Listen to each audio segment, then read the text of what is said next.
On April 18, 1996, every communication line inside Dulce Base stopped at exactly 2:17 a.m. Officially, there was never a military installation beneath the Arcoleta Mesa. Yet one recording survived. It was never released to the public. Until now.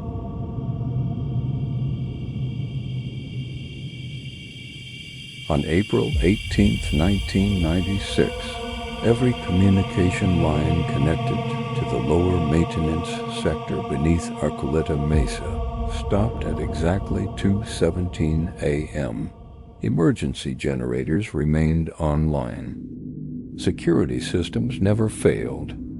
The ventilation network continued operating without interruption. Only the people disappeared. According to official records, no underground installation has ever existed beneath Dulce, New Mexico. No military laboratory. No research complex. No classified construction project. Nothing. Still, one maintenance recorder was recovered years later during an abandoned infrastructure survey. The recorder belonged to Ethan Walker, age 41. Senior Ventilation Engineer, Maintenance Division 3. His assignment was simple. Inspect air circulation systems, replace damaged sensors, keep thousands of meters of underground tunnels supplied with clean air. Nothing more. The recovered recording lasts 24 minutes. The final section has never been publicly explained. This is the transcript. My name is Ethan Walker, Maintenance Division 3. Night shift. April 18th. My supervisor told me to record everything because we've been getting repeated pressure alarms from Sector 8 for almost 3 weeks. Every inspection ends the same way. No damage. No blocked filters. No mechanical failures. Still, the alarms keep returning. Everyone blames old equipment. Personally, I think they're wrong. I've worked underground for almost 9 years. Machines have patterns. When something breaks, it leaves evidence. These alarms don't. Tonight I'm checking ventilation shaft 12 again. If I don't find anything this time, they're probably replacing every pressure sensor on the level. I'm honestly hoping it's just faulty electronics. That would be the easiest explanation. Shift started at 11. Nothing unusual during equipment inspection. Temperature stable. Air pressure normal. Power distribution normal. Security checkpoints unchanged. Just another night underground. People always imagine places like this as noisy military bunkers filled with armed guards. Most of the time it's boring. Long gray corridors, steel doors, concrete walls, pipes running across every ceiling. You spend enough years down here and eventually every hallway starts looking identical. Sometimes I'd forget which sector I was walking through until I checked the signs. The only thing that reminded you how deep you were underground was the silence. Not complete silence. The constant sound of air moving through the ventilation system. You stop hearing it after a while, until one day it changes. I reached shaft 12 at 1:08 in the morning. Pressure alarm still active. I removed the inspection panel. Everything looked perfect. The airflow meter showed movement inside the shaft. The direction indicator didn't. Instead of displaying north or south airflow, the screen showed 3 horizontal lines. I'd never seen that symbol before. I restarted the system. Same result. I checked the backup monitor. Same result. Both sensors agreed. Air was moving. The computer simply couldn't determine where it came from. I leaned closer to inspect the duct. That's when I heard something not machinery, not airflow. Someone whispering, very quietly. I couldn't understand a single word. I stepped back. The whisper stopped immediately. I waited. Nothing. Maybe another maintenance worker was checking the upper tunnels. Sound travels strangely through large ventilation systems. I called into the radio control. This is Walker. Can you confirm if another maintenance crew is working near Sector 8? A few seconds later, someone answered. Negative. You're the only engineer assigned to that level tonight. I looked back at the ventilation opening. Still nothing. Control asked if I needed security assistance. I almost said yes. Instead, I laughed, probably just an echo. They acknowledged my report. The radio went silent again. I finished documenting the pressure readings. Before closing the inspection panel, I heard the whisper once more. This time it lasted longer, still impossible to understand. But something felt different. The voice wasn't echoing through the tunnel dot. It sounded like it was getting closer. Not louder. Closer. As if whoever was speaking was slowly walking toward the ventilation opening from somewhere deep inside the system. I'd pointed my flashlight into the duct. Only darkness. Just another endless maintenance tunnel disappearing into blackness. Then I heard one clear sentence, Ethan. I froze. Nobody underground called me Ethan. Every engineer used last names on duty. Always. The voice repeated it. Ethan, slowly, calmly. Like someone making sure I was listening. I grabbed the radio again. Control. Someone just called my name from inside ventilation shaft. 12. Long silence. Then the operator answered. Repeat your last transmission. My throat suddenly felt dry. I looked back at the duct. The whisper had stopped. There was only the sound of moving air. For a moment I actually considered pretending nothing had happened. Then I noticed something that made absolutely no sense. The airflow meter was no longer moving. Every indicator showed 0, but I could still feel cold air blowing directly against my face.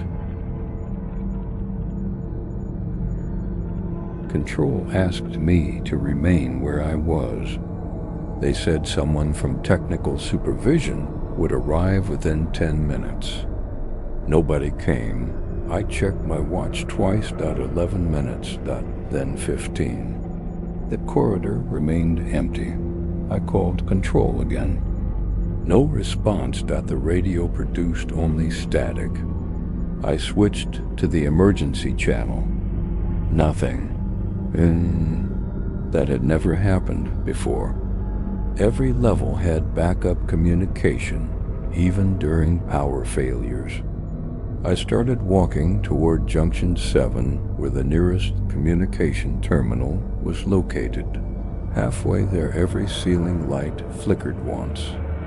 Only once, then everything returned to normal. I stopped.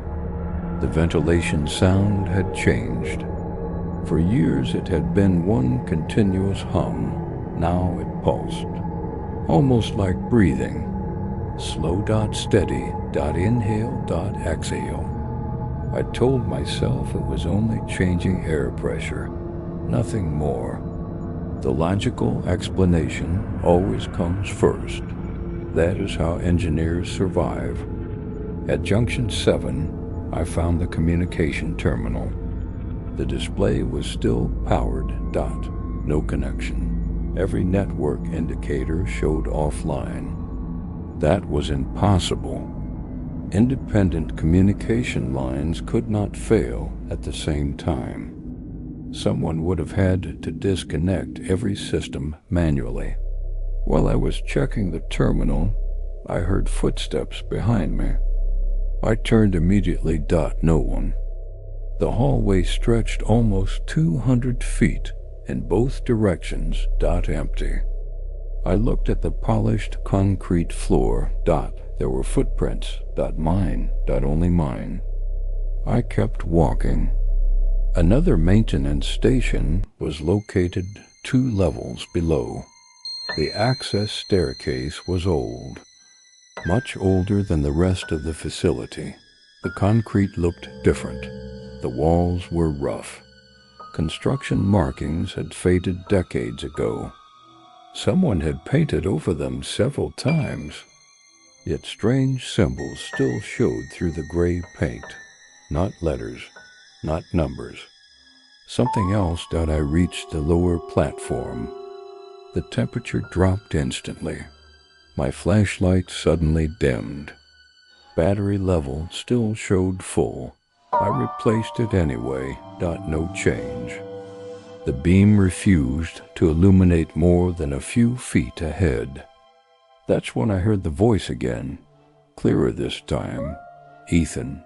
I didn't answer. The voice continued. You came earlier than before.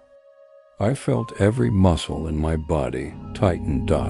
Before. What did that even mean? I raised the radio.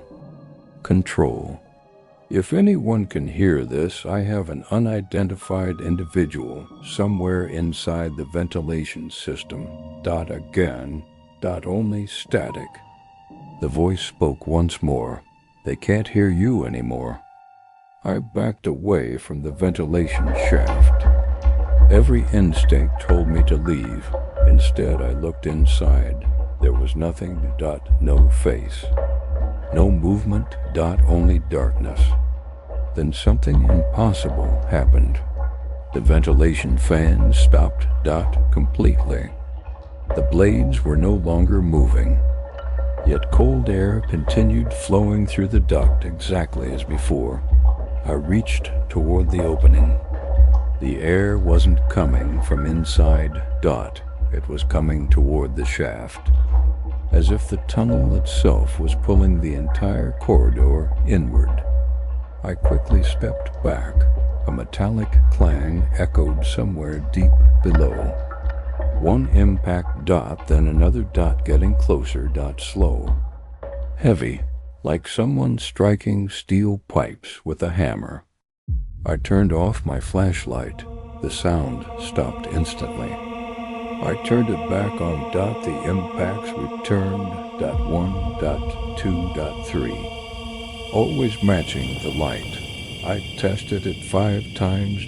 Same result. The noise reacted to illumination. I had never seen anything like it. Something caught my attention on the opposite wall. An old emergency cabinet. The glass had already been broken years earlier. Inside was a faded maintenance logbook. Most pages had rotted away. Only one entry remained readable. Maintenance report.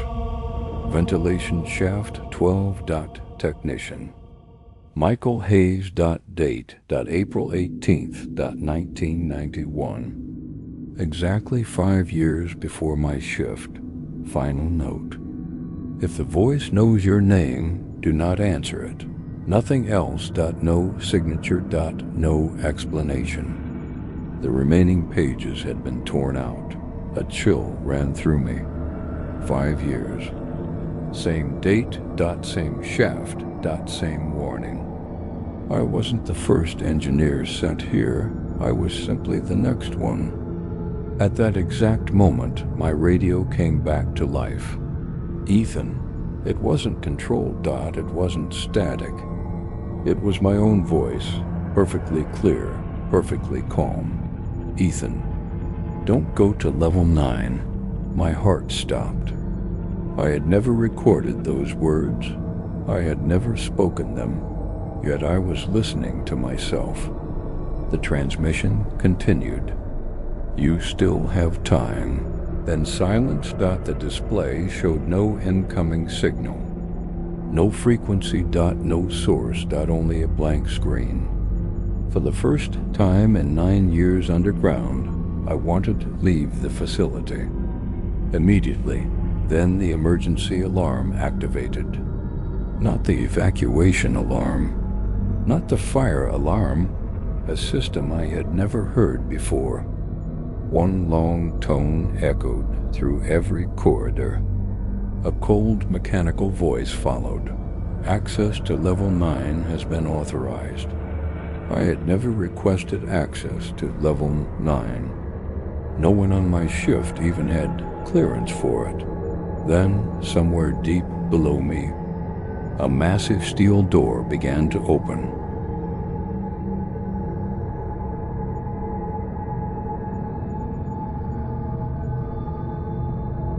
The emergency announcement repeated only once. Access to level 9 has been authorized. Then the entire facility became silent again. Every engineer working underground knew one thing. There was no level 9. Every maintenance map ended at level 8. Every emergency procedure ended at level 8. Every ventilation blueprint ended at level 8. Yet somewhere below me, a massive steel mechanism had just opened. For several seconds I stood completely still. I kept telling myself there had to be a logical explanation. Hidden maintenance sectors existed in every large installation. Maybe this was simply another restricted level that ordinary engineers never needed to access. I wanted to believe that. I really did. Then I noticed something unusual. The cold air flowing through the corridor had stopped. For the first time since arriving underground, the ventilation system was completely silent. No humming. No vibration. Nothing. The silence felt unnatural, almost heavy. Without thinking, I followed the sound of the opening door. A narrow service corridor descended deeper beneath the facility. I had never seen it before. The walls were unfinished concrete. There were no identification numbers. No warning signs. No cameras. Only old pipes disappearing into darkness. The deeper I walked, the older everything looked. The construction no longer matched the rest of the base. This section had been built long before the corridors above it. Dust covered every surface. No footprints. No maintenance markings. No evidence that anyone had entered for years. After several minutes, I reached another blast door. It stood half open. No electronic lock. No keypad. Only thick steel covered in layers of corrosion. Someone had welded a small metal plate beside the entrance. The words had almost disappeared beneath rust. Ventilation system installed after initial discovery. I read the sentence 3 times. It made no sense. Ventilation installed after what discovery? No report ever mentioned another structure beneath the facility. I stepped inside. The room was enormous. Far larger than any maintenance sector above. It contained no machinery. No laboratories. No equipment. Only empty concrete stretching into darkness. At the center of the chamber stood a single metal table. Nothing else. Resting on the table was an old cassette recorder. Fresh batteries. A small green light. Waiting. Beside it lay a handwritten label. April 18, 2001. I stared at the date. 5 years in the future. I checked my watch again.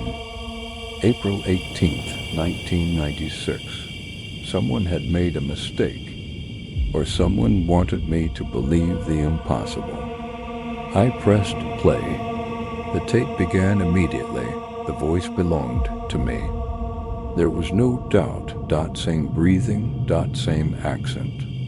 Same hesitation before every sentence. I listened without moving. The recording lasted less than a minute. It said only this: "My name is Ethan Walker. If you found this before April 18th, 2001, leave immediately. Do not follow the voices. They are not trying to bring you here. They are trying to keep you here. There is still time. When you leave this room, do not turn around."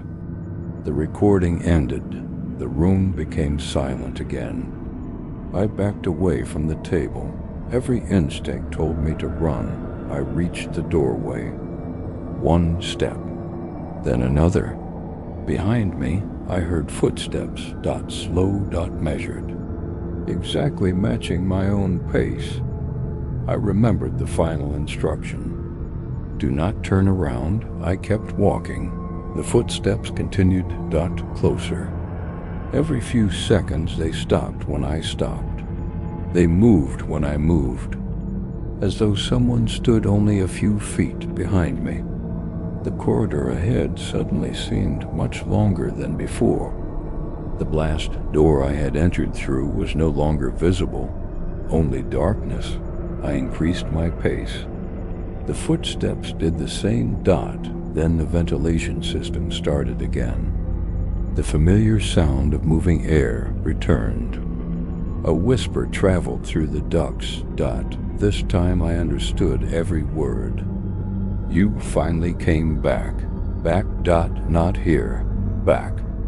As if I had already walked these corridors before. As if none of this was happening for the first time, the emergency lights flickered once. The corridor disappeared for less than a second. When the lights returned, the metal table was gone. The room behind me was empty. There had never been a recorder. No cassette. No footprints. Nothing. Only the old steel plate remained beside the doorway.